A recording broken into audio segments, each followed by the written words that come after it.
The soft hum of the dishwasher was the only sound filling the cavernous kitchen, its sleek marble countertops gleaming under the warm glow of pendant lights. Everything in the house was picture-perfect, like something pulled straight from the pages of an upscale lifestyle magazine. From the pristine white walls adorned with carefully curated modern art to the fresh orchids perched in a crystal vase, Isabelle Greene's home was the epitome of suburban luxury, but it felt painfully silent.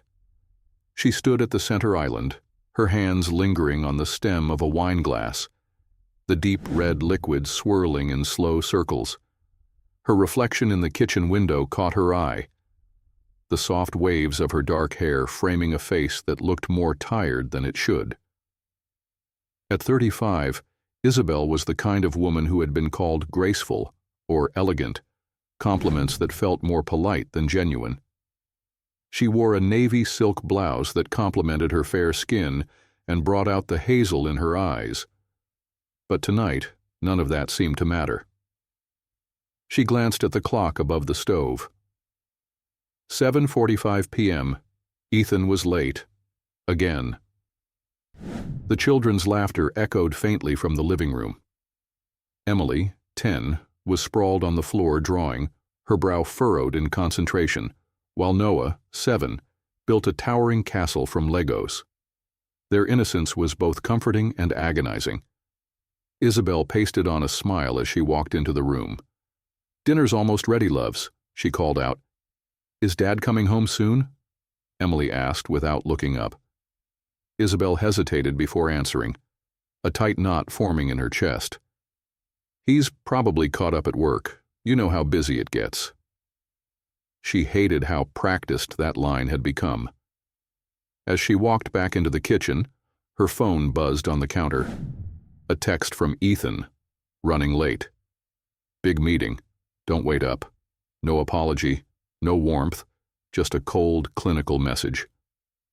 Isabelle placed the phone down with a sigh, trying to will away the familiar sting of disappointment. She reached for the oven mitts, pulling out the perfectly roasted chicken she had spent the afternoon preparing. It seemed almost comical now, the effort, the presentation, all for a family dinner that wouldn't happen. She set the table anyway. Old habits die hard. The house felt too large tonight, too empty.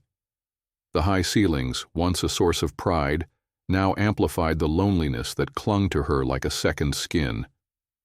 It wasn't always like this.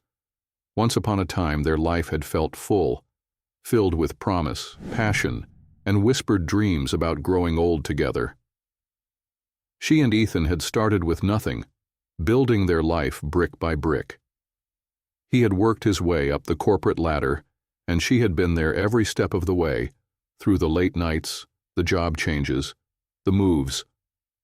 She had given up her dreams of becoming an artist, thinking that supporting his ambitions was enough. And now, in a house filled with expensive furniture and hollow silence, she wondered when exactly everything had changed. The doorbell rang, breaking her thoughts. Isabelle glanced at the clock again. 8:15 p.m. Her heart fluttered briefly. Maybe Ethan had come home and forgotten his keys. But when she opened the door, it was Lily Patterson, her best friend, holding a bottle of wine in one hand and a mischievous grin in the other. "I figured you could use some company," Lily said, stepping inside without waiting for an invitation. She took one look at Isabelle's face and added, "Ah, I see the corporate overlord is working late again." Isabelle tried to smile, but it faltered. "I don't know why I still get my hopes up." "Because you're human," Lily replied gently, setting the wine on the kitchen counter and pulling Isabelle into a hug. "And because you still care." Isabelle felt tears prick her eyes, but blinked them away. She hated being this fragile, hated how easily the cracks in her life had deepened. Lily poured 2 glasses of wine and handed her one. They sat at the dining table, the untouched roasted chicken still steaming in the center.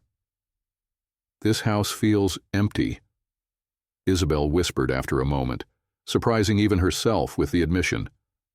"It's not the house that's empty, it's the marriage," Lily said softly, not unkindly. The words landed like a punch, sharp and undeniable. "I don't even recognize him anymore," Isabelle confessed. "He comes home late, barely speaks to me unless it's about the kids or bills. And when he does look at me, it's like I'm not even there." Lily reached for her hand, squeezing it.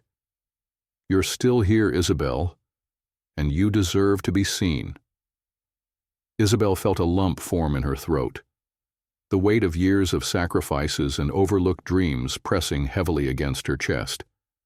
"I used to think that if I kept everything perfect, the house, the kids, dinners, I don't know, notice me again." Lily shook her head. "You don't need to be perfect to be loved. You just need someone who actually sees you for who you are." Isabelle's eyes drifted to the large canvas painting hanging in the dining room, a piece she had bought years ago because it fit the space. It was abstract, beautiful, but impersonal. Much like her life now, a carefully curated image hiding the messy truth beneath. For the first time in a long while, Isabelle allowed herself to wonder what it would be like if someone really did see her. Not as Ethan's wife or Emily and Noah's mother, but as Isabelle Greene, the woman who once dreamed of being an artist, who used to find magic in color and light. The thought both scared and excited her. The front door opened suddenly, breaking the moment. Isabelle stood up quickly, heart racing as Ethan walked in. He looked disheveled, his tie loose around his neck, the faint scent of perfume, not hers, lingering in the air. "Sorry, it was a long day," he muttered, not making eye contact. Lily shot Isabelle a pointed look but said nothing. "Dinner's cold," Isabelle replied, her voice even, though inside something fragile cracked. Ethan nodded absently, already heading upstairs without another word. The silence that followed was deafening. Lily finally spoke, her voice gentle but firm. "You can't keep living like this." Isabelle said nothing, but as she sat back down at the table, a quiet determination settled within her, a flicker of something she hadn't felt in a long time. The desire to be seen, the desire to be more. And though she didn't know it yet, that flicker would soon turn into a flame, one that would change her life forever. The next morning dawned gray and heavy, the kind of New York spring day where the city teetered between seasons, unsure if it wanted to rain or shine. Isabelle stood in front of the mirror, holding a brush loosely in her hand, staring at her reflection as if it belonged to someone else. Her hazel eyes, once bright with unspoken dreams, now looked dull and tired. Faint lines traced the corners of her eyes, laugh lines, though she couldn't remember the last time she'd truly laughed. She ran the brush through her hair, letting it fall in soft waves over her shoulders, then reached for a pair of simple gold earrings. She wasn't dressing up for anyone anymore, but there was a strange comfort in maintaining some semblance of normalcy. "Mom, I can't find my sneakers." Emily's voice echoed from upstairs. "In the closet next to your backpack," Isabelle called back, pushing aside her thoughts. Her life had become a series of motions, moving from task to task, holding everything together like a fragile house of cards. Breakfast was the same as every other morning. Eggs scrambled just right, toast without crusts for Noah, and a banana smoothie for Emily because she was trying to be healthy. Ethan was already gone, of course. A cold emptiness sat in his place at the breakfast table, his untouched coffee cup a daily reminder of absence. "Are you coming to the art fair this weekend, Mom?" Emily asked between bites. Isabelle hesitated. The art fair at the local park had been a yearly tradition, but this year she'd forgotten all about it. "Of course," Isabelle said with a smile she didn't quite feel. "We'll go after your soccer game." Emily grinned, satisfied, while Noah focused on stacking his toast like a tower. After school drop-off, Isabelle found herself parked outside the small cafe downtown, where she used to spend hours sketching before her life became house chores and PTA meetings. On a whim, she stepped inside, greeted by the comforting aroma of coffee and fresh pastries. It felt almost rebellious, taking time for herself. She ordered a cappuccino and found a table near the window. Pulling her old leather sketchbook from her tote bag, she hesitated. The pages inside were filled with forgotten dreams, fashion sketches, abstract pieces, bursts of color and design that had once made her heart race. Her fingers hovered over the cover before flipping it open. She began to draw, tentatively at first, then faster as her hand remembered the rhythm. The soft scrape of pencil on paper felt like an old friend. Shapes and forms emerged, fluid lines, fabric folds, and patterns, raw but honest. "Is that yours?" A deep voice interrupted, smooth but edged with curiosity. Isabelle's head shot up, startled. A man stood there, impeccably dressed in a tailored charcoal suit that hugged his broad shoulders. He looked mid-40s, tall, with sharp features softened only by the slight curve of a dimple on his left cheek. His eyes, steel blue, carried an intensity that made it hard to look away. I... Yes, she stammered, closing the sketchbook self-consciously. His lips quirked into a half-smile. "You have a real eye. Those designs, there's something raw there. Emotional." Isabelle blinked, momentarily caught off guard. No one had said that to her in years. Maybe ever. "Thank you," she managed, feeling her cheeks flush. "They're just old sketches. Nothing serious." He raised a brow. "Doesn't look like nothing to me." He extended his hand. "I'm Nathaniel Carter." The name sparked a vague recognition. "Carter, as in Carter Arts?" "The very one," he said with a small laugh. Isabelle's heart raced. Carter Arts was a major player in the art and design world, owning several high-profile galleries and fashion labels. She'd read about Nathaniel Carter, the self-made billionaire who'd risen from nothing to become a mogul in the industry. She quickly wiped her hand on her jeans before shaking his. "I'm Isabelle Greene." He gestured to the empty chair across from her. "May I?" "Of course," she replied, still trying to catch up with how surreal the moment felt. They sat in a brief silence, the air thick with unspoken questions. Nathaniel's gaze drifted back to the sketchbook. "Have you ever considered pursuing this? Your designs, I mean." Isabelle let out a dry laugh, more out of disbelief than humor. "Once, a long time ago, but life, well, it has a way of pulling you off course." He tilted his head, studying her. "You should think about getting back on track." The comment hit her harder than she expected. She tucked a loose strand of hair behind her ear, trying to steady her thoughts. "I wouldn't even know where to start." Nathaniel's eyes sparkled with something she couldn't quite place. Interest, maybe, or recognition. "I'm organizing a showcase for emerging designers next month. I'm always looking for fresh talent. Maybe you could stop by? Show me more of your work?" Her heart pounded. Was this real? An invitation from Nathaniel Carter himself? I'm not sure I'm ready for something like that," Isabelle admitted, nerves rising. "Think about it," he said, reaching into his jacket pocket and pulling out a sleek black business card. He slid it across the table. "When you're ready, give me a call." He stood, offering her one last, lingering look, one that felt like he saw her, really saw her, before walking away. Isabelle sat there for a long time after he left, staring at the card on the table. For the first time in a long while, the world didn't feel quite so gray. The business card sat on Isabelle's nightstand like a silent dare, sleek, heavy, and minimalist, just Nathaniel Carter embossed in silver lettering with a direct number underneath. She had picked it up and set it back down more times than she could count since their encounter at the cafe.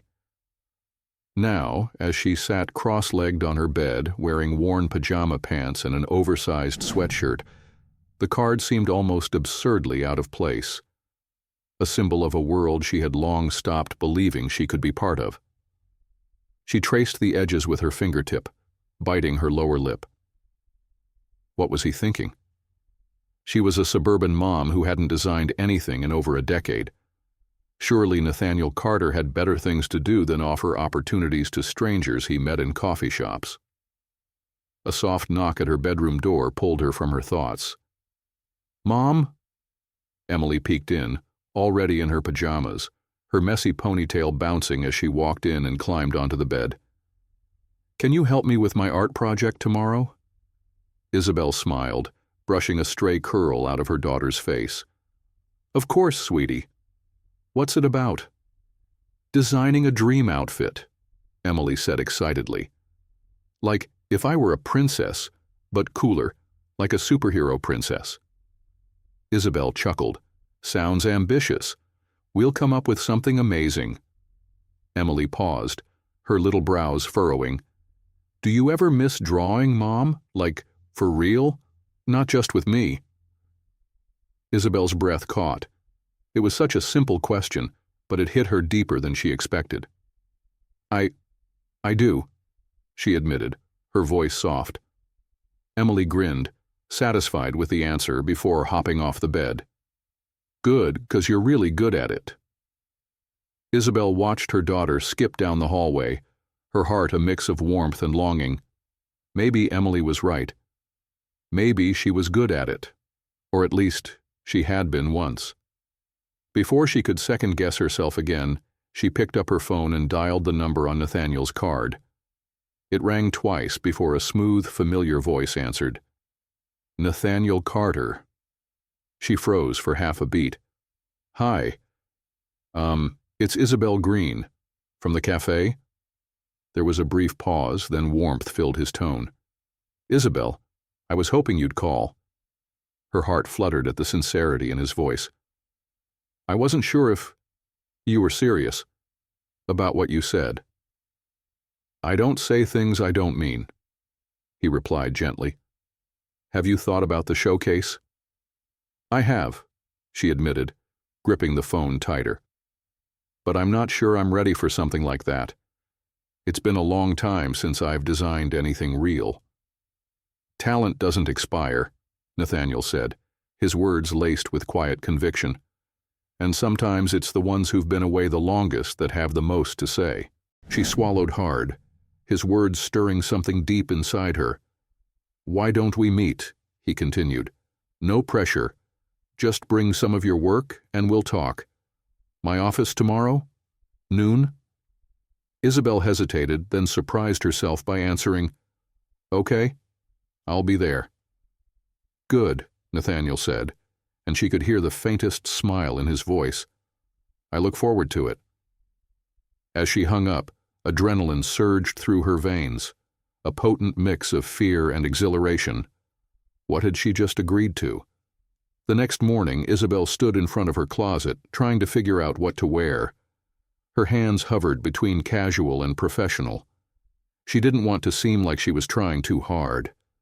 But she also didn't want to look like someone who had spent the last year in yoga pants and school pickup lines.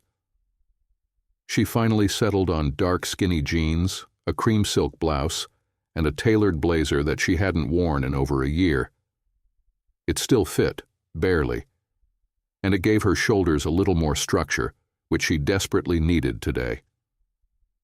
She paired it with simple gold hoops and nude heels, then stood back and examined herself in the mirror. She almost didn't recognize the woman staring back. "You can do this." Carter Arts headquarters was a sleek glass tower in the heart of Manhattan, towering over the bustling city streets below. Isabelle had to fight the urge to turn around and run as she stood in the marble lobby, clutching her worn leather portfolio to her chest. The receptionist, a young woman with perfect skin and a headset, offered her a polite but distant smile. "Can I help you?" I'm here to see Mr. Carter," Isabelle managed, feeling out of place among the sea of power suits and designer handbags.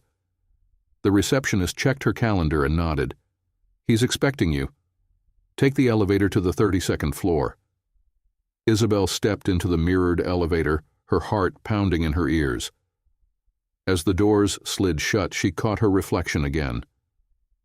This time, though, she straightened her shoulders and lifted her chin. "You're here now. No backing out." The elevator opened directly into a minimalist office space with floor-to-ceiling windows offering sweeping views of the city. Light flooded the room, reflecting off polished concrete floors and modern art installations. Nathaniel stood by one of the windows, speaking into his phone. He wore a charcoal gray suit, tailored to perfection, his tie slightly loosened. He noticed her immediately, offering a small, genuine smile as he ended the call. "You made it," he said, crossing the room. Isabelle forced a nervous smile. "I did, though I almost turned around twice." Nathaniel chuckled softly. "I'm glad you didn't." He gestured for her to sit at a sleek glass table as he pulled out a chair for her, a small gesture that somehow made her feel seen. As she opened her portfolio, she felt her hands trembling slightly. She couldn't remember the last time she'd been this vulnerable, showing her art to someone who could actually do something with it. Nathaniel flipped through her sketches slowly, his brow furrowing in concentration. He didn't rush or offer empty compliments. The silence stretched on, thick with anticipation. Finally, he closed the portfolio and looked at her. "These are raw, honest. There's something deeply emotional in your designs, Isabelle. You have a rare voice, one that people will connect with." She swallowed hard, emotions threatening to spill over. "I don't know if I'm enough for something like this." Nathaniel leaned forward, his gaze steady. "I wouldn't have asked you here if I didn't think you were." And just like that, a tiny sliver of belief wedged itself into her heart. It wasn't much, but it was a start. The city pulsed with energy as Isabelle left Carter Arts, her leather portfolio tucked under her arm, but her mind swirled with conflicting emotions. She walked briskly along Fifth Avenue, heart still racing from the meeting with Nathaniel. His words echoed in her head. "You have a rare voice." No one had said anything like that to her in years, maybe ever. But just as quickly as hope bloomed in her chest, doubt crept in. Was he just being kind? Giving her false hope out of politeness? She had barely drawn anything since college, and now a billionaire art mogul was offering her a shot at a real design showcase. It felt like a dream teetering on the edge of becoming a nightmare. Her phone buzzed in her purse. Pulling it out, she saw Ethan's name on the screen. Not now. But the buzzing persisted. With a sigh, she answered. "Hello?" "Isabelle." His voice was clipped, professional, the one he used in boardrooms, not living rooms. "I'm running late, again. Can you pick up the kids from soccer practice?" She clenched her jaw, the familiar sting of frustration rising. "I already planned to, Ethan. You were supposed to get them last time, remember?" A pause, then a heavy sigh.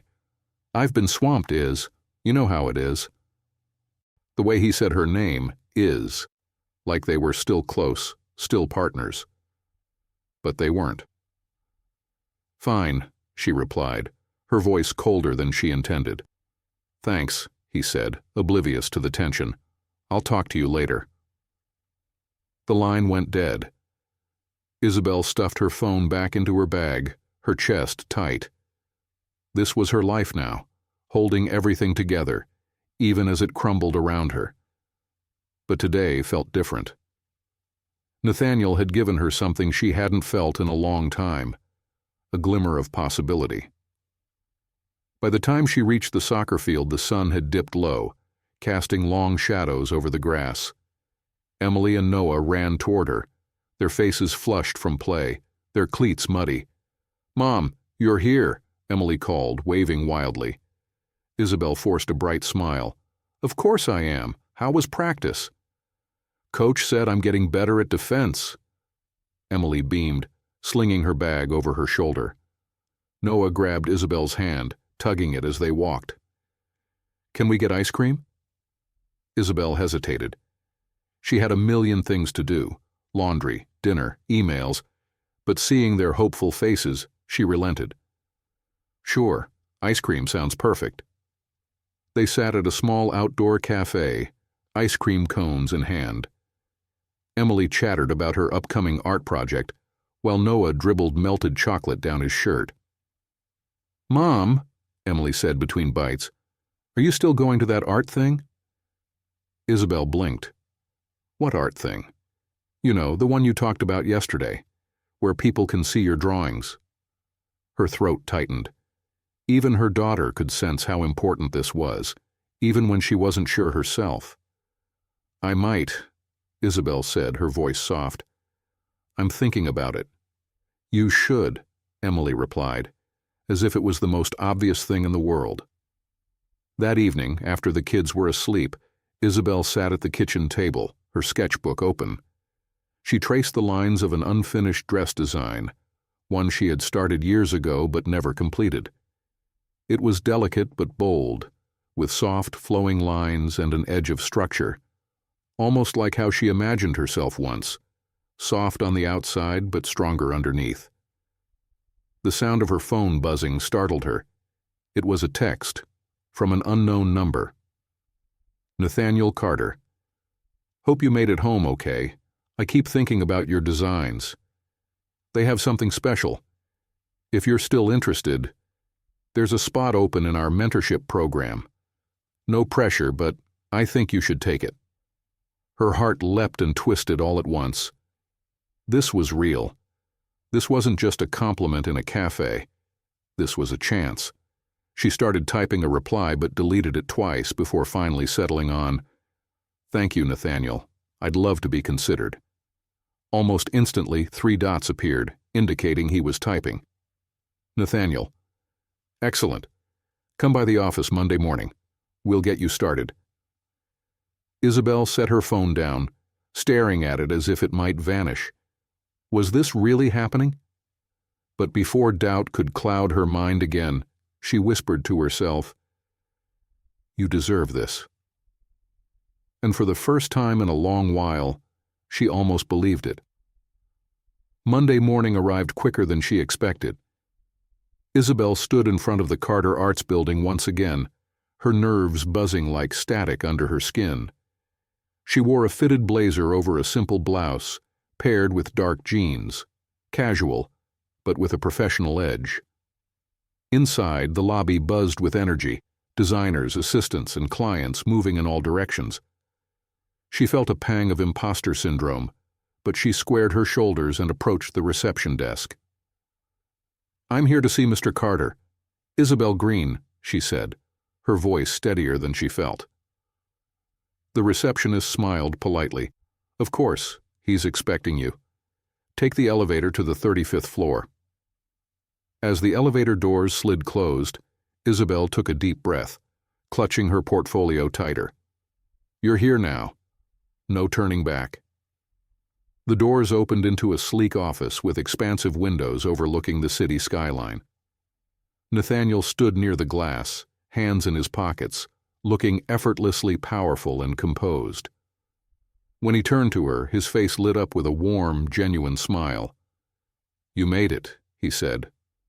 "I did," she replied, her nerves melting slightly under his calm demeanor. Nathaniel gestured to the chairs by a modern glass table. "Let's get started. I think we're about to create something incredible." As Isabelle sat down, something inside her stirred. Excitement, fear, hope, all tangled together. For the first time in years, she felt alive again. The Carter Arts Design Studio hummed with the soft buzz of conversation and the faint clatter of sewing machines. Isabelle sat at a long table surrounded by bolts of luxurious fabrics, silks, chiffons, and textured wools in every shade imaginable. It felt like a dream, and yet her palms were clammy, her heart racing. Across from her sat 3 other mentees, each looking as nervous as she felt. There was Maya, a bohemian artist with wild curls and bold designs, Daniel, a sharp, methodical designer with a penchant for structure, and Sabrina Vaughn, the icy blonde whose high cheekbones and perfectly tailored blazer screamed experience and confidence. Sabrina barely acknowledged Isabelle, flipping through a portfolio filled with sleek avant-garde pieces. Isabelle couldn't help but feel small in comparison, her own designs still raw and emotional, lacking the polish of a seasoned professional. Nathaniel entered the room, instantly commanding attention. He moved with an easy grace, exuding both authority and warmth. Today he wore a deep navy suit, effortlessly tailored, but his tie was missing, leaving his collar slightly open, a small detail that made him seem more approachable, less the towering figure of Carter Arts Empire. "Good morning, everyone," Nathaniel began, his eyes scanning the table before landing briefly on Isabelle. A flicker of something, warmth, curiosity, passed over his features, but it was gone just as quickly.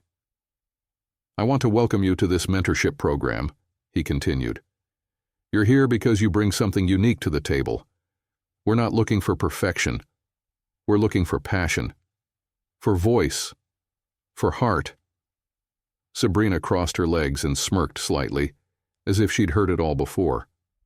Isabelle straightened her shoulders, gripping her pencil tighter. Nathaniel gestured toward the mood boards lining the wall. "Your first assignment is to create a capsule collection, 6 looks that reflect who you are as a designer. But I want more than just pretty clothes. I want to feel your story in every stitch. You'll have 4 weeks. The best collection will headline our next showcase." Isabelle felt a lump rise in her throat. 4 weeks? Between juggling the kids, Ethan's unpredictable schedule, and this opportunity, how would she possibly manage? "Questions?" Nathaniel asked. Sabrina spoke first.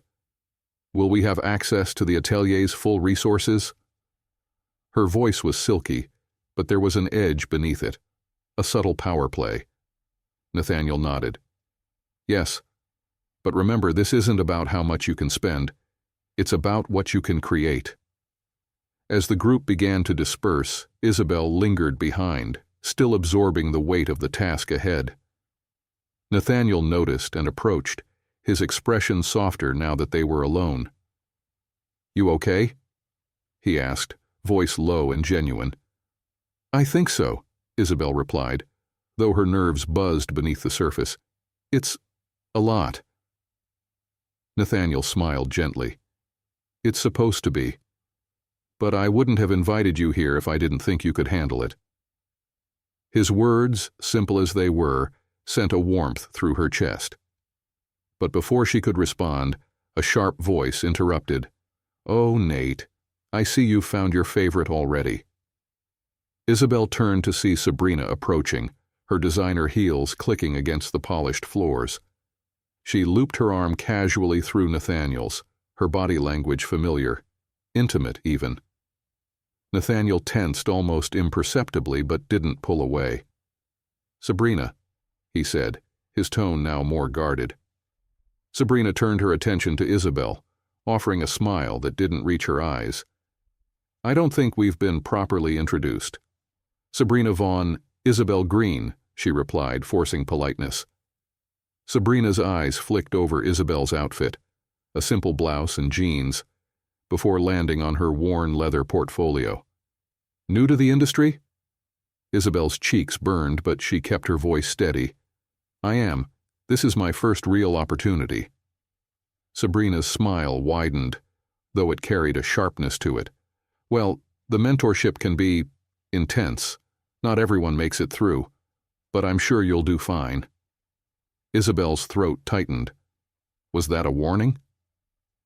Nathaniel cleared his throat, stepping slightly away from Sabrina. "Let's keep this professional, Sabrina." "Oh, of course." Sabrina's eyes glittered with something unspoken before she sauntered off, her long blonde hair swaying behind her. Isabelle exhaled, feeling as if she'd just run a marathon. "She's confident." Nathaniel chuckled under his breath. "That's one word for it." He hesitated, then added, "Sabrina and I worked together before. She's talented, but competitive." The unspoken tension in his words didn't go unnoticed.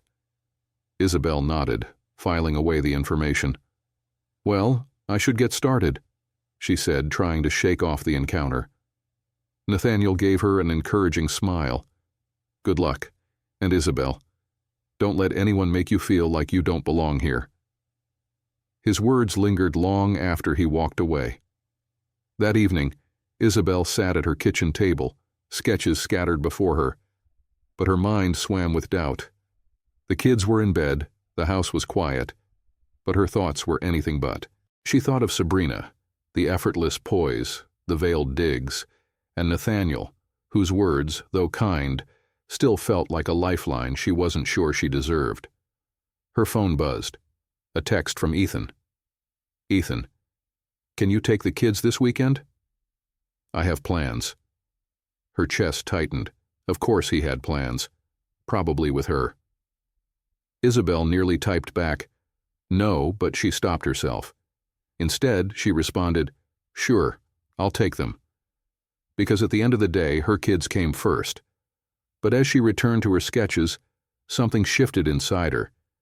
She wasn't going to let anyone, Ethan, Sabrina, or even her own doubts, stop her. This was her chance, and she was going to fight for it. The studio was quiet except for the gentle hum of the sewing machines and the occasional murmur of designers lost in their work. Isabelle sat at her assigned table, her sketchbook open, a fresh cup of coffee steaming beside her. Days had passed since the mentorship program began, and though she had been pushing herself, the daunting task of creating a 6-piece collection still weighed heavily. Her hands hovered over her sketchbook, pencil poised, but the page remained blank. Her mind wasn't. Sabrina's veiled comments echoed in her head. Not everyone makes it through. Isabelle clenched her jaw and shook her head, forcing the words away. She was here. She had earned this. She focused on her sketch, drawing sweeping lines that soon took form. A soft, flowing gown with structured shoulders, a blend of elegance and strength.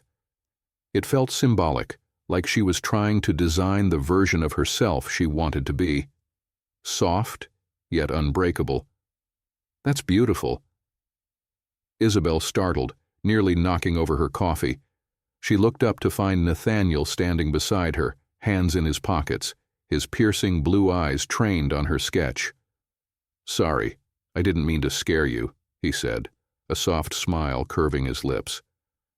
"No, it's fine," Isabelle replied, brushing a stray lock of hair behind her ear, feeling the warmth rise in her cheeks. He gestured toward her drawing. "I love the contrast, the delicacy of the fabric with the strong lines. It feels personal." She hesitated, unsure how much to reveal. "It is. I guess I'm trying to reflect how I want to feel. Strong. But still, me." Nathaniel's gaze softened, and for a moment there was something unspoken in the air between them, an understanding. "You're doing more than reflecting it," he said quietly. "You're creating it." His words hit deeper than he probably intended, stirring something within her, a feeling she hadn't allowed herself in a long time. Validation. He pulled out the chair across from her and sat down, glancing around the studio before focusing on her again. "How are you settling in? I know this place can feel intense." She offered a small, wry smile. "Intense is one word. I'm still finding my footing." Nathaniel leaned back, studying her. "Sabrina giving you a hard time?" Isabelle hesitated, not wanting to seem like she was complaining, but Nathaniel caught it. "She has a certain way of doing things," he added. "We have history, but I promise this program is about talent, not politics." Isabelle nodded, feeling both comforted and more curious than ever about Sabrina and Nathaniel's past. "Thank you," she said. "I guess I just feel a little out of place." Nathaniel's brow furrowed. "Don't. You belong here, Isabelle. I see it." For a moment she didn't know what to say. His words felt too intimate, too personal, and yet they warmed a place inside her that had been cold for too long. Before she could respond, Sabrina's voice pierced the moment. "Well, isn't this cozy?" Isabelle tensed as Sabrina approached, her perfectly manicured nails wrapped around a coffee cup, her lips curled into a faint smirk. Nathaniel's posture shifted subtly, more formal now. "Sabrina." She gave Isabelle a once-over, then turned her attention back to Nathaniel. "I was just heading to the fabric selection.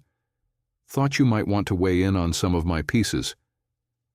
Nathaniel stood, his easy demeanor replaced with professional detachment. "I trust your eye, Sabrina. But it's always nice to have your guidance," she purred, her gaze lingering too long on him. Isabelle sat frozen, the air between them thick with tension. Nathaniel cleared his throat. "I'll check in later." Sabrina's smirk faltered slightly, but she turned and walked away, her heels clicking sharply against the polished floors. Nathaniel looked back at Isabelle, his expression softening again. "Don't let her get to you." "I'm trying," Isabelle murmured. He gave her a nod before walking away, leaving her alone with her swirling thoughts. That evening, Isabelle returned home feeling exhausted. The house was quiet. The kids were at Ethan's for the night, giving her an unfamiliar but welcome stretch of time to herself. She poured a glass of wine, pulled out her sketchbook, and sat at the kitchen table. But her mind wasn't on her designs. It was on Nathaniel. The way he had looked at her, not just at her work, but at her, had stirred something deep inside, something that scared her as much as it excited her. But then there was Sabrina. The history between her and Nathaniel was obvious, though undefined. Isabelle didn't want to get caught in the middle of something messy. Her phone buzzed. A text. "Nathaniel. Saw your sketch today. Can't stop thinking about it. You're onto something special." Her heart leapt, her fingers hovering over the keyboard as she debated how to respond. She typed, "Thank you. That means a lot." Then, after a beat, she added, "I'm still figuring it all out." Almost immediately, he replied, "We all are. The difference is you're brave enough to put it on paper." Isabelle set her phone down, her heart racing. Maybe for the first time in years, she was brave. But being brave meant facing risks. And this, whatever this was, felt like the most dangerous risk of all. The following week at Carter Arts brought an undercurrent of tension that hummed through the air like a string pulled too tight. Isabelle had thrown herself into her designs, using each pencil stroke as a distraction from the swirling emotions inside her. The studio buzzed with activity, designers draping fabrics, assistants running between rooms with swatches, and the constant hum of sewing machines creating a rhythm that was both chaotic and comforting. Isabelle sat at her workstation, a soft blush chiffon fabric spread across the table, her fingers smoothing out the delicate folds. But despite her focus on the work, she couldn't stop thinking about Nathaniel's text from the night before. "We all are. The difference is, you're brave enough to put it on paper." His words had lingered, stirring feelings she hadn't dared explore. "Those sleeves look a little delicate. Are you sure they'll hold?" Isabelle flinched, pulled out of her thoughts by Sabrina's cool voice. She stood across the table, arms folded, her perfectly manicured nails tapping against the polished surface. Isabelle kept her tone calm. "I'm reinforcing them with a hidden seam, The fabric will drape naturally, but it'll be strong. Sabrina's lips curled into a faint smirk. Ambitious. I guess we'll see if it holds up on the runway. Before Isabelle could respond, Nathaniel appeared in the doorway, his presence filling the space effortlessly. He wore a charcoal blazer over a crisp white shirt, the top button casually undone. He scanned the room, his gaze lingering on Isabelle for a beat longer than necessary before addressing everyone. Reminder, everyone, I need preliminary sketches for the showcase on my desk by Friday. We're on a tight timeline, so make sure you're on track. Sabrina's eyes flicked between Isabelle and Nathaniel, the corners of her mouth tightening. Some of us have been on track since the day we arrived, she said, her voice dripping with false sweetness. Nathaniel's jaw tensed slightly, but he kept his response neutral. We're all here to grow, Sabrina. That's the point of the program. Sabrina's smile faded, and without another word she turned and strode away, her heels clicking sharply against the polished floor. The tension lingered even after she left. Nathaniel crossed the room to Isabelle's table, his hands resting lightly on the edge as he studied her fabric choices. How's it going? She hesitated. Good, I think. It's intimidating, but I'm learning a lot. He nodded, his eyes warm. I can see the growth already. Your sketches have depth, emotion. It's rare. A flush crept up Isabelle's neck, but she forced herself to stay focused. I'm trying to push myself. Nathaniel leaned in slightly, his voice softening. You're doing more than trying, Isabelle. You're finding your voice.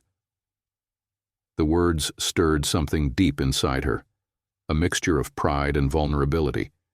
But before she could respond, her phone buzzed in her pocket. She pulled it out to see Ethan's name on the screen. She hesitated before answering, stepping away from the table. Hey. Hey, Ethan replied, his voice casual, almost too casual. I was thinking, maybe we could talk tonight, about the kids. Isabelle frowned, sensing something beneath the surface. The kids? Is everything okay? A pause. Yeah, I wanted to check in, see how you're doing.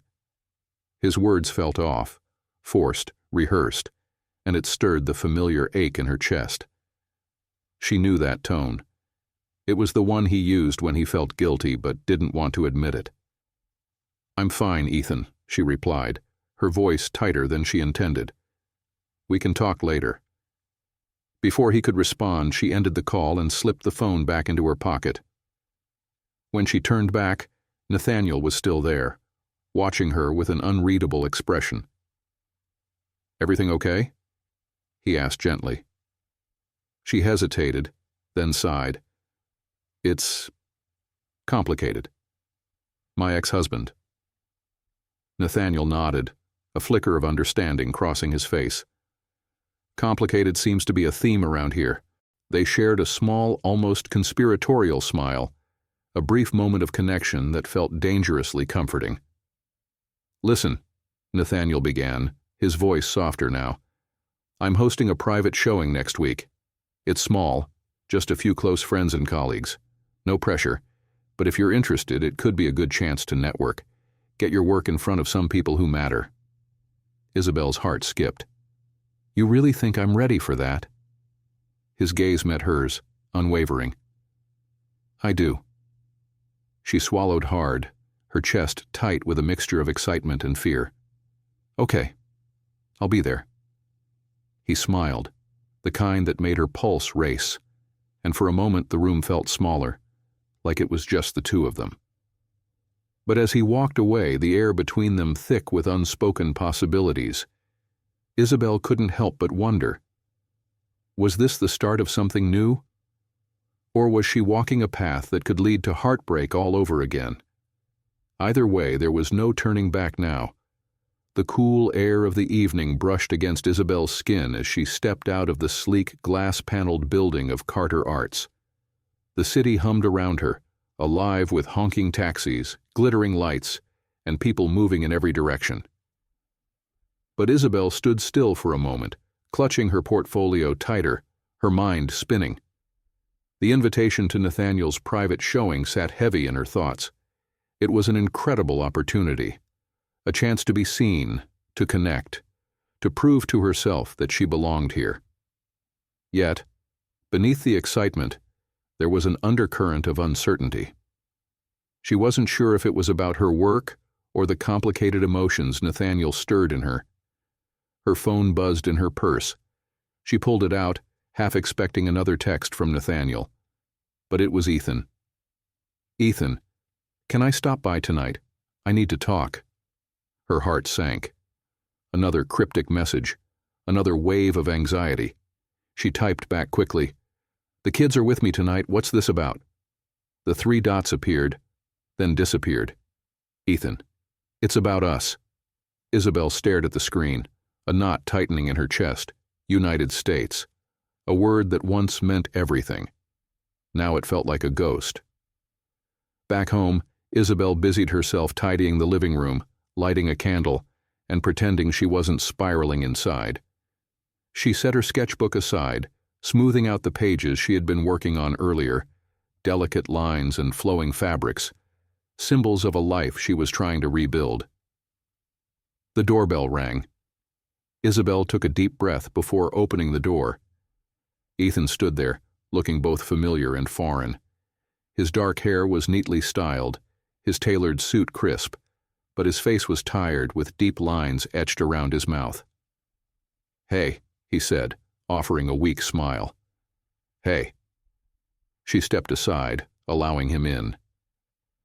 The air between them was thick, heavy with the weight of everything unspoken. They sat across from each other in the living room, an awkward silence stretching between them.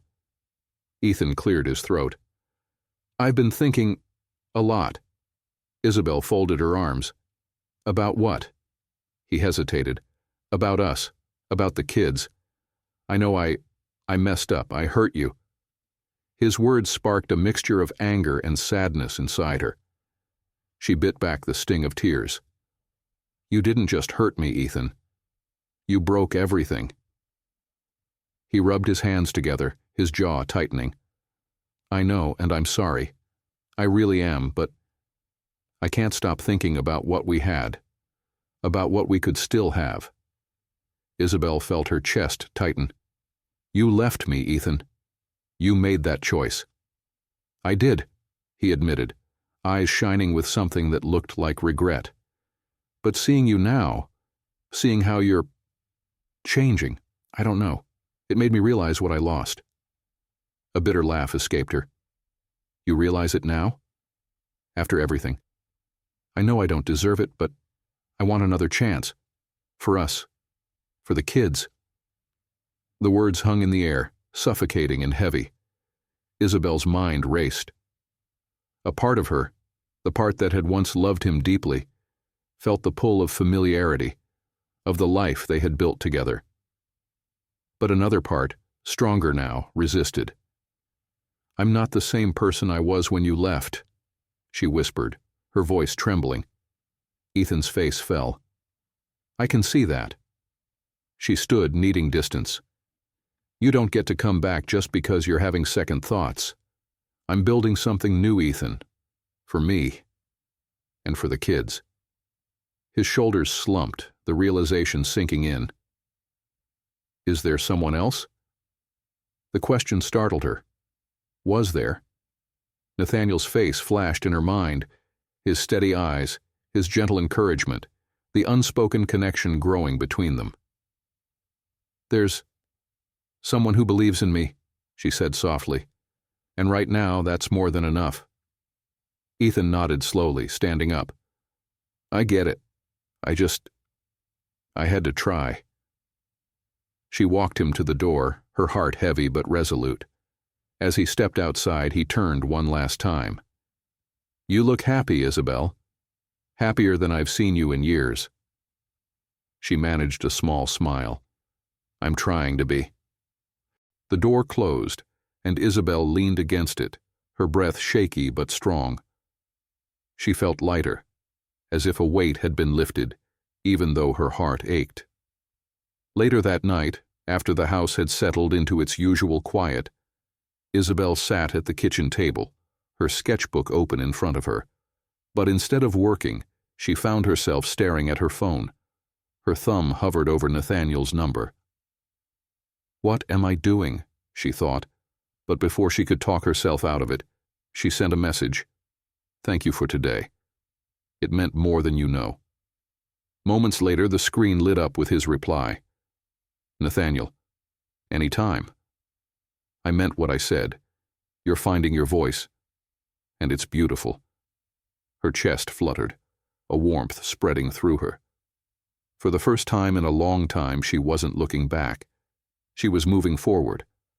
The following week moved in a blur. Isabelle had thrown herself into her designs, each sketch a fragile balance between her old self and the woman she was becoming. The private showing Nathaniel had invited her to loomed closer, and while part of her was excited, another part was gripped with nerves. Her latest piece, a flowing evening gown with structured angular shoulders, draped elegantly on the mannequin in front of her. The soft blush fabric contrasted with the bold lines, embodying the duality she felt within herself, delicate yet resilient. She stepped back, chewing her bottom lip. Something was missing. It wasn't perfect. "Beautiful," a voice said from behind. Isabelle turned to see Nathaniel standing in the doorway, arms crossed over his chest, his expression thoughtful. He wore a navy blue suit today, but his tie was absent, the top button undone, casual, yet still effortlessly commanding. "Almost," Isabelle replied, brushing a hand over the fabric, "but it's not there yet." Nathaniel stepped closer, his gaze moving over the design. "You're hard on yourself." "I have to be. This is my first chance, maybe my only one." He studied her face for a beat before his voice softened. "You belong here, Isabelle. You don't need to prove that to me or anyone else." Their eyes met, and for a moment the world outside the studio seemed to quiet. There was an unspoken connection between them, fragile but growing stronger with each encounter. But before the moment could deepen, Sabrina appeared, her presence as sharp as her stilettos. "I thought I'd find you here," she said, her eyes flicking between Isabelle and Nathaniel, her smile tight. Isabelle's stomach twisted. She didn't trust Sabrina's smile. It was the kind that came with hidden barbs. Nathaniel's professional demeanor slid back into place. "Sabrina, I was hoping you could review my pieces for the showcase," Sabrina said, her voice sweet but laced with something colder. "I want to make sure they meet your standards." Isabelle noticed the way Sabrina stood too close to Nathaniel, how her hand lightly grazed his arm, a subtle display of intimacy. It made something sharp stir in Isabelle's chest, though she quickly pushed it down. Nathaniel's jaw tensed, but he kept his tone even. "I'll take a look later. Right now I'm reviewing Isabelle's collection." The subtle shift in Sabrina's expression was almost imperceptible, almost. But Isabelle caught it. "Oh, of course," Sabrina replied, her gaze now fully on Isabelle, cool and assessing. "I'm sure you're doing fine." The condescension in her voice was unmistakable. Isabelle straightened her shoulders, refusing to let Sabrina's words rattle her. "I'm doing better than fine." Nathaniel's lips twitched, as if suppressing a smile, but Sabrina's eyes narrowed. "Well, we'll see at the showcase," Sabrina said before turning on her heel and walking away, her heels clicking sharply against the polished floor. A heavy silence filled the space after her departure. "I'm sorry about that," Nathaniel said, running a hand through his hair. "Sabrina, she can be intense." Isabelle hesitated before asking, "Were you two?" Nathaniel sighed, his eyes clouding for a moment. "We dated. A while ago. It didn't end well." That explained the lingering tension, the way Sabrina's words always had an undercurrent of something deeper. "I figured," Isabelle said quietly. Nathaniel's gaze softened. It was a mistake. I was at a different place back then. He paused, as if weighing his next words. I don't want that history to make things harder for you. Isabelle's chest tightened. It already has. They stood in silence, the air thick with things unsaid. Come to the private showing, Nathaniel said suddenly, breaking the tension. Not just as a designer, as my guest. It's important to me. Her heart raced at the invitation, but doubt crept in. Wouldn't that complicate things? He smiled, but there was something softer behind it. Maybe, but some things are worth complicating. That night, back in her apartment, Isabelle sat on the couch with her sketchbook in her lap, but her mind was elsewhere. The evening with Ethan replayed in fragments, his regret, his plea for another chance. But it all felt like a different life now. Nathaniel's words echoed louder in her head. You're finding your voice, and it's beautiful. Her phone buzzed with a text. Lily, tell me everything. The show? Nathaniel? Are you falling for him? Isabelle smiled, despite herself, typing back, It's complicated. Lily, complicated is code for yes. Isabelle hesitated, then sent, I don't know. Maybe. The admission felt dangerous, like stepping too close to a cliff's edge, but also exhilarating. She closed her sketchbook, leaning back against the couch. For the first time in a long time, she wasn't thinking about what she'd lost. She was thinking about what she could gain. And that, she realized, was both the scariest and most liberating feeling in the world. The buzz of conversation echoed through the Carter Art Studio, but Isabelle barely registered it. Her focus was on the mannequin in front of her, where her latest design, a silk evening gown with cascading ruffles and a plunging neckline, was starting to take shape. It was bold, more daring than anything she had created before, and yet, it felt right. She stepped back, squinting at the hemline. Something about the drape wasn't quite working. Her hands reached for a pincushion when a voice behind her cut through the noise. Going for dramatic, I see. Isabelle turned, her chest tightening as Sabrina appeared, a clipboard in hand, her eyes trained on the gown with thinly veiled disdain. It's for the showcase, Isabelle replied evenly, trying to keep her voice calm. Sabrina smirked, crossing her arms. Bold choice for someone so new. Isabelle's fingers curled around the fabric. I'm here to challenge myself. Of course, Sabrina said, stepping closer to the mannequin, her fingertips grazing the delicate silk. But sometimes ambition gets ahead of talent. The words sliced through Isabelle, but she held her ground. And sometimes people are threatened by new voices. Sabrina's smile faltered, her eyes narrowing. You think you're a threat to me? I think I'm finally starting to believe in myself, Isabelle shot back. Before Sabrina could reply, Nathaniel appeared, his presence immediately commanding the room. His eyes flicked between the two women, sensing the tension. Everything okay here? He asked, though his gaze lingered on Isabelle, concern etched into his features. We were just discussing design choices, Sabrina said sweetly, her voice a stark contrast to the venom in her words moments before. Nathaniel raised a brow but didn't press further. Good, because the showcase is only a week away, and I need everyone focused. Sabrina gave Isabelle one last sharp look before turning and walking away, her heels clicking with purpose. Nathaniel shifted his attention to Isabelle, his voice softening. You're handling this well. Isabelle let out a shaky breath, her nerves still frayed. I'm trying. He stepped closer, lowering his voice. I know Sabrina can be difficult, but don't let her get into your head. Your work speaks for itself. She met his gaze, finding reassurance there. Thank you. That means more than you know.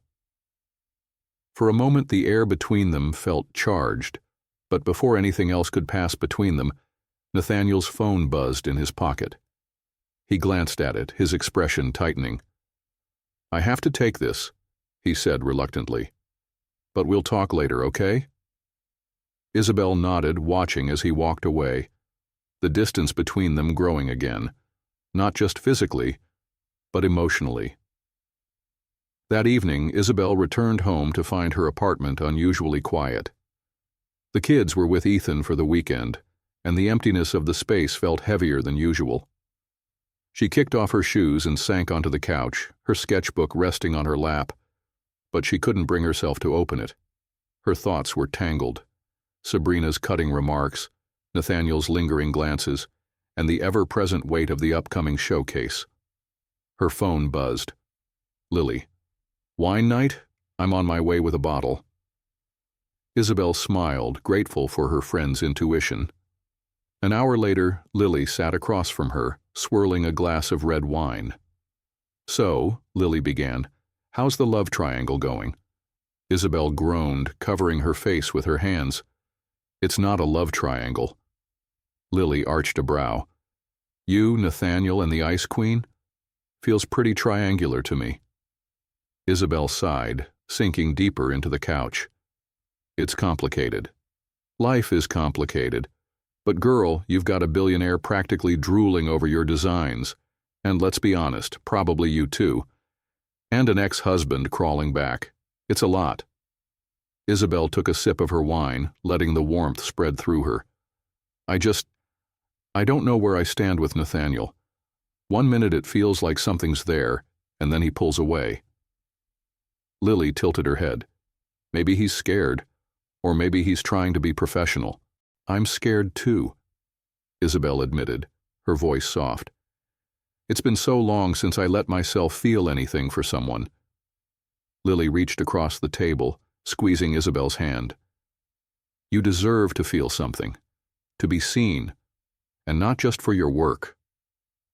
The words echoed deep inside her, stirring emotions she had tried to keep buried. The next morning, Isabelle arrived at the studio earlier than usual, hoping for some quiet time to work before the chaos began. But as she approached her station, her heart sank. Her gown, the one she had poured her soul into, was ruined. The delicate silk was torn, jagged cuts running through the fabric, and pins were scattered across the floor. Her breath caught in her throat, tears stinging her eyes. "Sabotage," a voice behind her murmured. Isabelle turned to see Maya, one of the other designers, standing there, her expression filled with sympathy. "I saw Sabrina here late last night," Maya added quietly. "She was near your workstation." Rage and heartbreak collided inside Isabelle. How could someone be so cruel? But even as the emotions swirled, a quiet strength rose beneath them. She wasn't going to let this destroy her. She wasn't that woman anymore. With trembling hands, she gathered the torn fabric, her mind already racing with ideas on how to salvage the design, how to make it even stronger. Because if there was one thing she had learned through all of this, it was that broken pieces could still create something beautiful, and she was determined to prove that, to herself, to Nathaniel, and to anyone who had ever doubted her. The studio was eerily silent as Isabelle sat at her workstation, torn fabric spread across the table like open wounds. The damage Sabrina had inflicted wasn't just on the gown. It was personal. Every jagged cut in the silk felt like an attack on Isabelle's spirit, on her right to be here, to succeed. But instead of breaking down, Isabelle found herself growing fiercer. Rage, hurt, and determination swirled within her like a storm. She picked up the largest piece of fabric and smoothed it flat, her mind racing with ideas. If Sabrina thought this would stop me, she has no idea who I've become. As she worked, pinning pieces together and sketching new designs directly onto the fabric, she barely noticed the hours passing. It wasn't until the soft creak of a door echoed through the studio that she realized she was no longer alone. "Isabelle?" She turned to see Nathaniel standing in the doorway, his brow furrowed as he took in the chaos on her table. The scraps of torn silk, the scattered pins, the hastily drawn sketches. "What happened?" he asked, his voice low but filled with concern. She hesitated, unsure whether to tell him the truth. Her pulse quickened. Would he believe her? Or would this just create more tension within the studio? "Sabrina," she finally whispered, her throat tightening. "She sabotaged my gown." Nathaniel's jaw clenched, his hands curling into fists. "Are you sure?" "I didn't see her," Isabelle admitted, "but Maya did. She saw Sabrina here late last night near my station." He exhaled sharply, anger radiating off him. "This is unacceptable." Isabelle blinked, surprised by the intensity in his voice. "I'll handle it," he continued, stepping closer. "Sabrina has crossed too many lines." But Isabelle placed a hand on his arm, stopping him. The contact sent a jolt through her, but she pushed the feeling aside. "No," she said firmly. "I don't want this to be about revenge or drama. I want my work to speak for itself. I want to win this on my own terms." Nathaniel's eyes softened as he looked at her, admiration flickering there. "You're incredible, you know that?" A flush rose to her cheeks, but she forced herself to focus. I can't let her take this from me. Not after everything." Nathaniel hesitated, then nodded. "Okay. But if you need anything at all, I'm here." For a moment the air between them thickened, charged with unspoken emotions. Isabelle could feel it, the pull, the connection that had been growing between them for weeks. It would be so easy to cross that line, to let herself fall. But she stepped back, creating distance. "Thank you, Nathaniel, but I need to finish this." He seemed to understand, though his disappointment was barely hidden. "I'll leave you to it. But remember, you're not alone in this." The next 2 days were a blur. Isabelle poured every ounce of energy into reconstructing her gown, transforming the damage into something even more striking. The tears in the silk became jagged, deliberate patterns, raw and emotional, reflecting her own journey. The dress no longer represented perfection. It represented resilience, survival, and strength. By the time the showcase arrived, Isabelle felt a mixture of exhaustion and pride. She stood backstage, watching models slip into the final designs, the hum of excitement filling the air. Lily appeared by her side, her eyes wide with admiration. This is breathtaking." "Thank you," Isabelle whispered, her chest tightening with emotion. Lily grinned. "And you look like you're ready to own this night." Isabelle glanced down at herself. She wore a sleek black jumpsuit with structured shoulders, powerful yet elegant, paired with bold red heels. For the first time in a long time she felt strong, beautiful, and fully herself. But before she could respond, Sabrina's voice sliced through the air. "Quite the comeback," Sabrina sneered, appearing at Isabelle's side. Her icy blue gown shimmered under the backstage lights, but her eyes were hard. Isabelle refused to flinch. "I turned your sabotage into something better. Thanks for the inspiration." Sabrina's jaw tightened, but before she could retort, Nathaniel approached, his presence instantly commanding attention. "Sabrina," he said curtly, his tone cold, "we need to talk, after the show."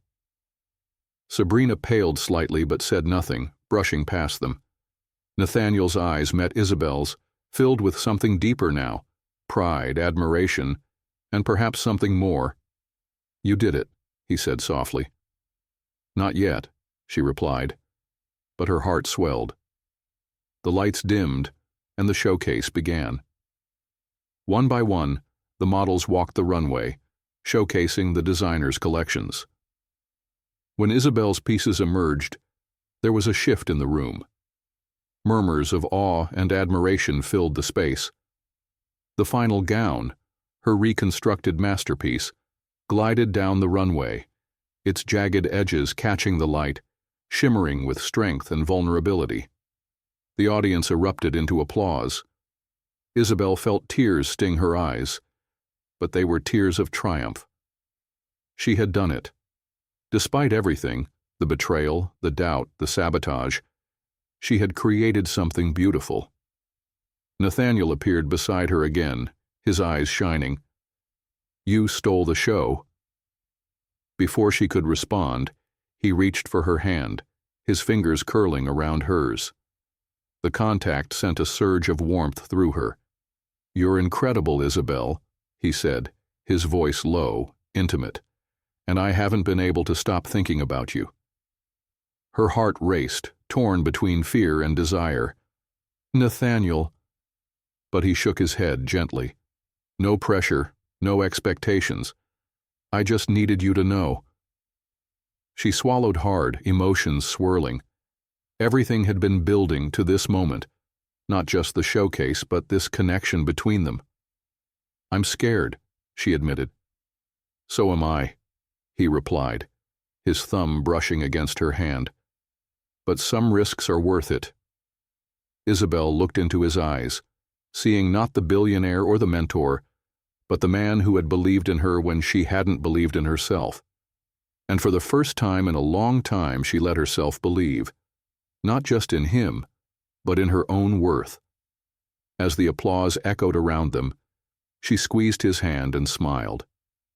"Maybe this is one of those risks," she whispered. And in that moment, amidst the chaos and triumph, she realized she wasn't broken anymore. She was whole. The afterglow of the showcase buzzed through Isabelle like electricity. Applause still echoed in her mind, the sight of her designs walking the runway like fragments of herself on display. But now, as the crowd thinned and the models changed out of their gowns, a strange emptiness began to creep in. She stood near the edge of the venue, watching clusters of designers and guests mingle, laughter and glasses clinking in the air. She should have been celebrating, but there was a weight in her chest she couldn't shake, a mixture of disbelief and something else. "Isabelle." Nathaniel's voice pulled her from her thoughts.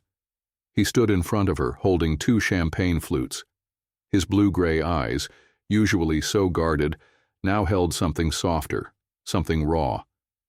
He handed her a glass, the chilled surface cool against her fingertips. "To you," he said. "You were the star tonight." She smiled, though it felt delicate, fragile. "I couldn't have done it without your support." Nathaniel leaned in slightly, his voice low and sincere. "You did this, Isabelle. Don't diminish that." Their eyes met, and for a heartbeat the world narrowed to just the two of them. It would have been so easy to fall into that moment, to let the electricity between them spark into something more. But before Isabelle could speak, a sharp voice cut through the tension. "Quite the spectacle tonight."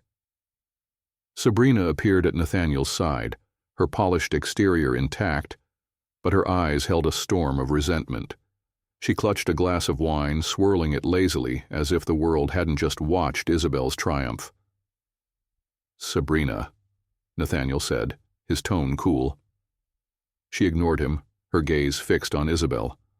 "Impressive work, especially after the little mishap with your dress." Her words dripped with venom, but her smile remained picture-perfect. Isabelle's fingers tightened around her glass. "It only made me stronger." Sabrina's smirk faltered, but she quickly recovered. "Well, we all know how much help you had." Her eyes flicked to Nathaniel. The insinuation was clear, that Isabelle's success wasn't entirely her own, that Nathaniel's favor had tipped the scales. A lump formed in Isabelle's throat, hot and heavy. "I earned this, Sabrina." Sabrina tilted her head, her eyes glinting. "Of course. But it's funny, isn't it? The way certain opportunities open when you're close to the right people." Nathaniel's jaw tightened. That's enough. But the words had already landed, burrowing deep into Isabelle's chest. Was that what people thought? That she'd gotten here not because of her work, but because of Nathaniel? Sabrina tossed her hair over her shoulder and walked away, leaving behind a trail of tension so thick it felt suffocating. Isabelle placed her glass down on a nearby table, her hands trembling slightly. Nathaniel noticed. "Don't listen to her, she's trying to get under your skin." Isabelle swallowed hard, forcing herself to meet his eyes. "Is she right? Do people think that's why I'm here?" He hesitated just for a second, but it was enough. "I never," Nathaniel began, but Isabelle cut him off.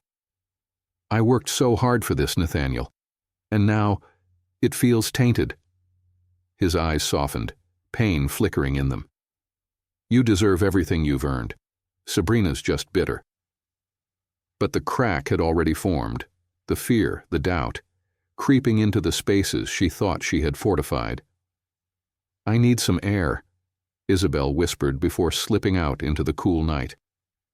The city lights shimmered around her as Isabelle stood on the balcony, the sounds of the party muffled behind the glass doors. She wrapped her arms around herself, trying to steady her breathing. She had come so far, from heartbreak, from self-doubt, but somehow, tonight, she felt more fragile than ever. The door opened behind her and footsteps approached. "Is?" It was Ethan. She turned, startled to see him there.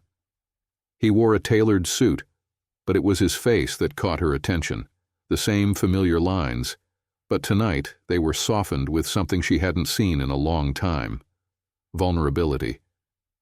"What are you doing here?" she asked, her voice weary. "I came to see you," he said simply. "I watched the whole show." She blinked, caught off guard. "You did?" He nodded, stepping closer. "You were amazing. I mean it." For a moment she felt her walls falter, the weight of the evening pressing down. "I'm proud of you," Ethan continued, his voice low. "And I realize now how much I took for granted." The old Isabelle, the one who would have clung to those words, stirred within her. But this time something was different. "I'm not the same person anymore," she said softly. Ethan's shoulders slumped, but he nodded. "I know, but I had to tell you." Silence stretched between them, heavy and bittersweet. He continued, "do you think there's any part of you that's still—" "No." She cut him off gently. "We can't go back." Ethan swallowed hard, emotion flickering in his eyes. "I get it, I had to try." She offered him a small, sad smile. "Thank you for coming tonight. It means more than you know." He lingered for a beat longer before nodding and walking away, leaving Isabelle alone once more. But this time, she felt lighter. A door had closed, finally fully, and with it some of the weight she'd been carrying lifted. When she returned inside, Nathaniel was waiting near the entrance, worry etched into his face. "Are you okay?" he asked, his voice soft. She hesitated before answering. "I will be." Their eyes met, a current of tension still between them, but also something deeper, more fragile. "I don't want you to think that any of this," she gestured around them, "was because of anything but your talent." "I know," Isabelle replied, "but I need to be sure of it too." The honesty in her words hung heavy in the air. "I believe in you," Nathaniel said, stepping closer, "but I'll give you the space you need." It wasn't the grand, sweeping moment she had imagined. It was something quieter, sadder, but it was real, and for now that was enough. The city skyline stretched out before Isabelle, its twinkling lights casting reflections onto the glass walls of her apartment. But instead of feeling triumphant after the showcase, after everything she had fought for, she felt hollow, adrift in a sea of emotions that tugged in opposite directions. Her sketchbook sat untouched on the dining table, its pages filled with designs she had poured her soul into. But tonight, they felt like distant echoes of a woman she wasn't sure she still was. Why does it feel like I've lost something when I've finally succeeded? She wondered. The echo of Sabrina's words still gnawed at her. Funny how opportunities open when you're close to the right people. It wasn't just the sabotage of her dress that had cut deep. It was the insinuation that her success wasn't fully hers, that Nathaniel's belief in her came with unspoken strings attached. Her phone buzzed, breaking her spiral of thoughts. A message from Nathaniel. Nathaniel, I'm sorry for how things ended tonight. I never wanted you to feel that way. Can we talk? Isabelle's fingers hovered over the keyboard, but she didn't reply. She needed space, to think, to breathe, to figure out who she was outside of all this chaos. The next morning, Isabelle walked through the glass doors of Carter Arts, feeling strangely weightless, like she was moving through someone else's life. The halls were quieter than usual, the buzz of the showcase still lingering, but the tension from the night before hung in the air. She headed straight for her workstation, only to find a crisp envelope waiting on her table. Her name, written in elegant calligraphy, adorned the front. She hesitated, then opened it. To Isabelle, you reminded everyone last night what true artistry looks like: resilience, vulnerability, and undeniable talent. I saw it the moment I met you, but last night, the world saw it too. I understand if you need space. I respect it. But know this. Nothing about what you've achieved was because of me. You did this. You fought for it. And I couldn't be prouder. Nathaniel. The words hit her hard, more so because they echoed the very things she had been struggling to believe herself. She clutched the letter to her chest, feeling the ache of something deep and unspoken. Gratitude, admiration, and the fragile tendrils of something more. Later that afternoon, Isabelle found herself at the park, sitting on a weathered bench beneath a canopy of golden leaves. Emily and Noah played nearby, their laughter a balm to her frayed nerves. "Mom, watch this," Noah called, running toward the swings, his feet pumping furiously as he soared higher and higher. Isabelle smiled, waving, but her mind remained restless. "Hey." She turned to find Lily approaching, 2 coffees in hand. "I figured you might need this," Lily said, handing her one. "Lifesaver," Isabelle replied, taking a sip and savoring the warmth. They sat in silence for a moment, watching the kids play. "So?" Lily began, her voice gentle but probing. "What's going on in that head of yours? You should be on top of the world right now." Isabelle sighed, her shoulders slumping. "I thought I would be. But it's complicated." Lily gave her a knowing smile. "Because of Nathaniel? And Sabrina, and Ethan, and me," Isabelle admitted. "It's like I've built this whole new life, but I'm still dragging pieces of the old one along." Lily nodded, her gaze thoughtful. "That's the thing about starting over. It's messy, but that doesn't mean it's not worth it." Isabelle swallowed hard. "I just don't know if I can trust my feelings right now. Nathaniel has been amazing, supportive, kind. But I keep wondering, was it all because he felt something for me? Was I really chosen because of my talent?" Lily arched a brow. "And what if it was both? What if he saw your talent and also saw you? Would that be so terrible?" Isabelle didn't respond immediately. The truth was, the thought terrified her, that she could be seen so fully and deeply. Lily squeezed her hand. "You deserve happiness, Is. Don't let fear steal it from you." The words echoed in her chest long after Lily left.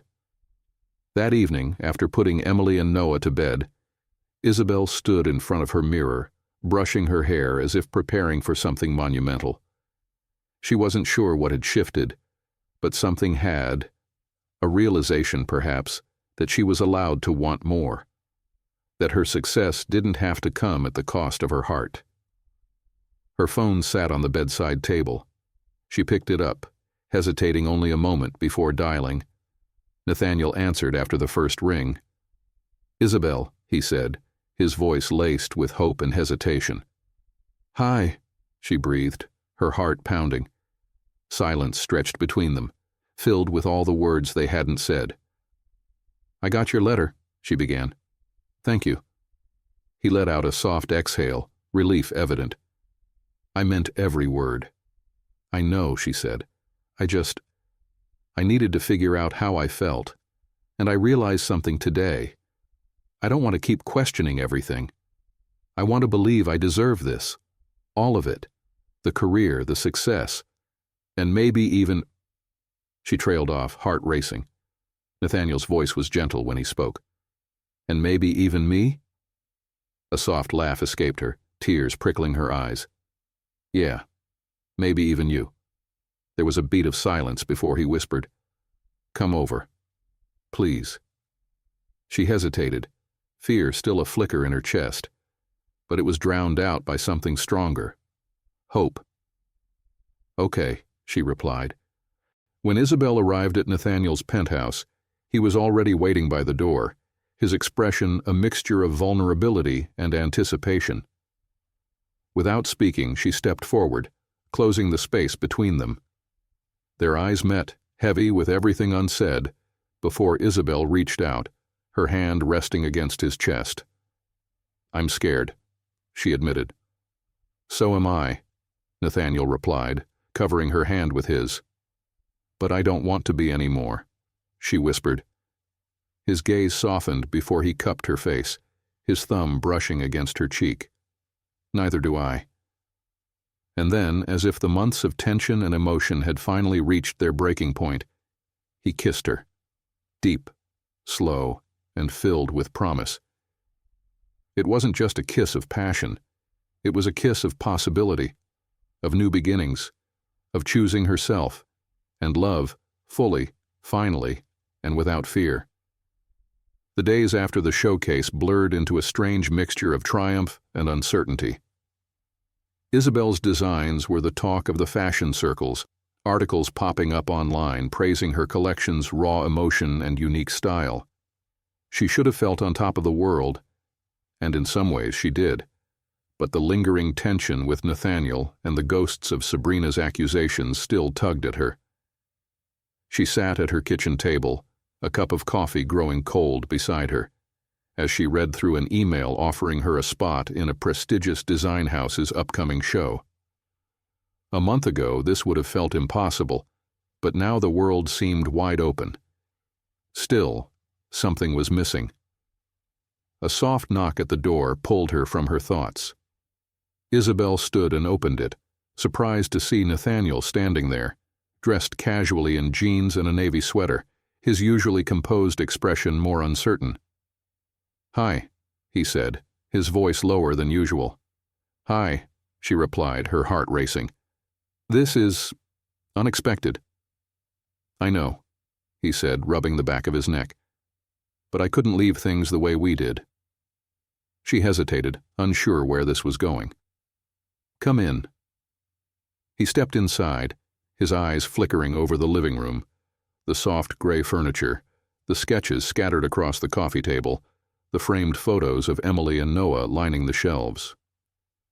"I saw the articles," he began. "You're being called the breakout designer of the year." She smiled, though it felt fragile. "It still doesn't feel real." He stepped closer, his gaze softening. "It is. You made it happen. All of it." The tension between them hung thick, unspoken words pressing at the edges. "I didn't want what Sabrina said to ruin this for you," he continued. "I should have done more to shut it down." "You did enough," Isabelle replied, though her voice wavered. "But it made me realize how much I need to stand on my own. I needed to know that I could do this without leaning on someone else." Nathaniel nodded, understanding flickering in his eyes. "I get that. and I respect it." They stood in silence for a beat, the air charged with something deeper. Regret. Hope. Maybe both. "I didn't just come here to talk about the showcase," he finally said. "I came because I needed to tell you something." Isabelle's breath caught. "I tried to keep things professional," Nathaniel continued, his voice tight with emotion. "But somewhere along the way, I stopped seeing you as just a designer in my program. I started seeing you as someone who reminded me what it feels like to believe in something again. In someone." Her heart raced, her hands trembling slightly. "I'm scared," she admitted, her voice barely a whisper. He smiled softly. "Me too." A beat passed, then another, before Isabelle took a step forward, closing the distance between them. "But maybe that's okay." Nathaniel's eyes darkened with emotion, his hand reaching up to gently brush a strand of hair from her cheek. "It is." The kiss was gentle at first, tentative, careful, but quickly deepened, a mixture of relief and passion, of walls finally crumbling. When they pulled apart, Isabelle felt a strange lightness, as if years of pain had finally lifted. "I don't want to lose what we have," she said softly. "You won't," Nathaniel promised, "but only if it's what you want." She nodded, feeling the truth of it deep in her bones. "I do." Weeks later, Isabelle stood in her own boutique, a small sunlit space nestled in a charming corner of the city. Her name adorned the window in elegant lettering, her latest collection displayed on mannequins behind the glass. Emily and Noah raced around the shop, their laughter filling the space, while Lily sat on the couch sipping coffee, her eyes gleaming with pride. "You did it," Lily said, raising her cup. "From heartbreak to fashion mogul." Isabelle laughed. "Not quite a mogul yet." Lily grinned. "But well on your way." The door chimed, and Nathaniel walked in, a bouquet of sunflowers in his hand. "For the woman who taught me that success isn't just about business," he said, handing her the flowers. "It's about heart." Isabelle smiled, tears pricking her eyes. "And you taught me to believe in myself again." He leaned in, kissing her softly, before pulling back and glancing around the shop. "This place is perfect, just like you." She laughed, swatting his arm. Flatterer. But deep down, she felt it, the truth in his words. She had been broken once, but now she was stronger, whole. And for the first time in a long time, Isabelle Greene knew exactly who she was. A designer, a mother, a woman in love, and most importantly, someone who had found herself again. And this was only the beginning. The soft hum of conversation and the rhythmic clatter of coffee cups filled the small cafe where Isabelle sat, her fingers wrapped around a warm mug. The sunlight filtering through the window caught the delicate edges of her sketchbook, which lay open on the table, filled with ideas for her next collection. Her boutique had been open for a month now, and every day still felt surreal. She had crafted a new life out of the remnants of her old one, her marriage, her lost dreams, and turned them into something beautiful, something hers. But there were still loose threads, frayed edges she hadn't yet tied up. The doorbell above the cafe chimed, and Ethan stepped inside. Isabelle spotted him instantly, wearing his usual polished suit, but something in his posture was less rigid than before. She waved him over, feeling a strange mix of nerves and closure. He approached her table, a hesitant smile on his face. "Hey." "Hey," she replied softly.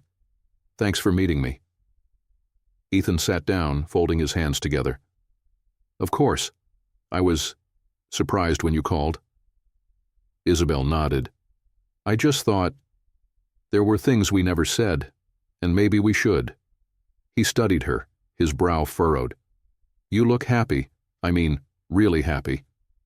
"I am," she admitted, her chest tightening with the weight of that truth. "I didn't think I would be after Everything. But I am. Ethan sighed, running a hand through his hair. I keep replaying it all in my head. The choices I made, how I let things fall apart. I don't expect forgiveness, but I need you to know how sorry I am.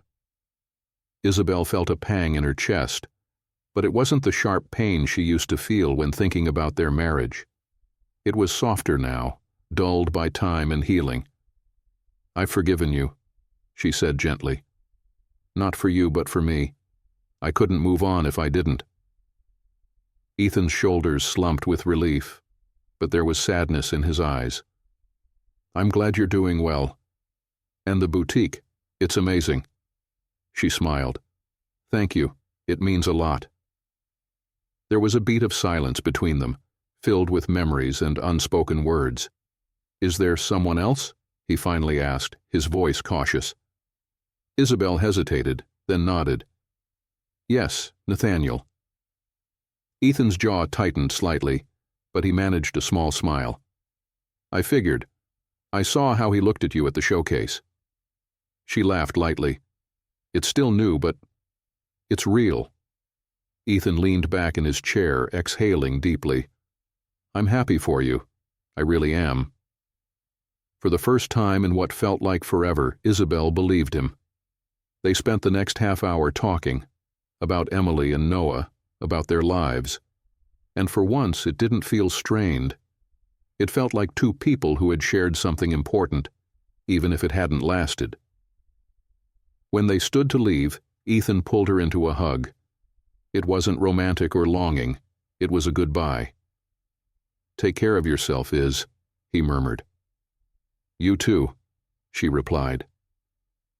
As she stepped outside into the crisp autumn air, Isabelle felt lighter. That chapter of her life had finally closed. Later that evening, she found herself standing in front of her boutique, staring at the soft glow of the display lights reflecting on the glass. Her name, Isabelle Greene Designs, shimmered in elegant lettering. Lost in thought? A familiar voice asked from behind. She turned to see Nathaniel holding 2 cups of coffee, his smile easy, but his eyes warm. Always, she replied, taking one of the cups from him. They sat on a nearby bench, the city's sounds fading into the background. I saw Ethan today, she said, testing the words. Nathaniel's brow lifted slightly, but he didn't seem surprised. How did it go? Good, actually, she admitted. We said goodbye. Really said it this time. Nathaniel studied her, his gaze softening. You deserve peace, Isabelle. I have it, she replied, feeling the truth of that deep in her chest. They sat in comfortable silence, sipping their coffee, before Nathaniel spoke again. You know, he began, when I first saw your sketches in that cafe, I knew you had something special. But I never imagined it would lead to this. She laughed softly. Neither did I. He reached for her hand, his fingers intertwining with hers. I don't want to rush anything, but I want you to know I'm here. For you. For all of it. Her heart swelled with emotion. I want that too. They sat there, hands entwined, as the city moved around them. 2 people who had found their way through heartbreak and loss to something whole and real. And for Isabelle, it wasn't just the beginning of a love story. It was the beginning of the life she had always deserved. The soft chime of the boutique's doorbell echoed through the space, blending with the hum of conversation and gentle background music.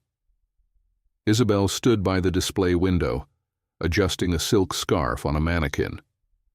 Her boutique, her dream, now bustled with life. Clients mingled, admiring the latest pieces from her winter collection, while Emily and Noah helped Lily arrange flowers by the entrance.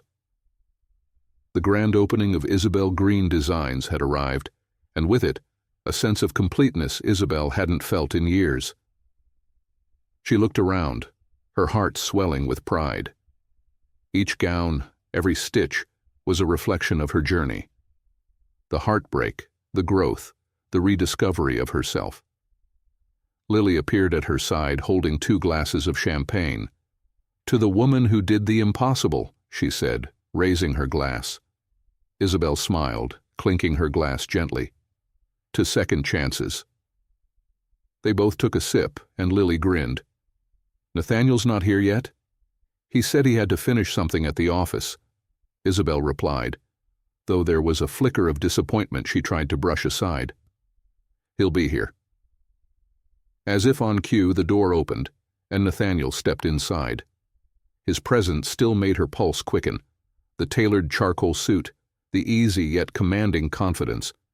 But tonight, there was something softer in his expression. His steel-blue eyes found hers instantly. "Sorry I'm late," he said, crossing the room toward her, his smile warm. "You're right on time," Isabelle replied, feeling her nerves settle the moment he reached her. He handed her a small velvet box, his eyes filled with something deeper than she'd seen before. "I wanted to give you something to mark today." Her heart raced as she took the box and opened it. Inside lay a delicate gold bracelet, thin but sturdy, with a single charm, a sewing needle looped through a heart. Isabelle's throat tightened. "It's beautiful."